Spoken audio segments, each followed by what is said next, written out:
शुभ सकाळ. तर चला आपली बाप्पाची पूजा झालेली आहे. इतकं प्रसन्न वातावरण असतं सकाळी. खूप छान वाटतं बरं का. सकाळी मला 5:30-6 वाजता उठावंच लागतं. थोडं जरी लेट झालं तरी पुढं सर्व लेट होतं आणि नंतर मग आपलीच धावपळ चिडचिड होते. त्याच्यामुळे सकाळी उठावंच लागतं. तर लगेच उठल्या-उठल्या फ्रेश होऊन देवपूजा करून घेतली. नंतर सुहाना कढई पनीर मसाला वापरून छान असं पनीर व मसाला पोळ्या बनवून घेतले. तुम्ही बघू शकता.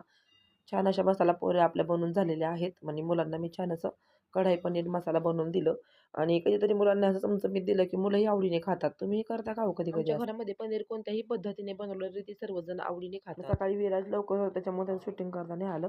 इथं सायराज आवरून स्कूलला चालला. त्याचे बाबा त्याला सोडायला झालेले आहेत. त्याच्यानंतर मी घरातली सर्व कामं उरकून घेतली आणि मग मुलं आली तोपर्यंत मग संध्याकाळी मी त्यांना घेऊन आमच्या जवळच्याच पार्कमध्ये गेले.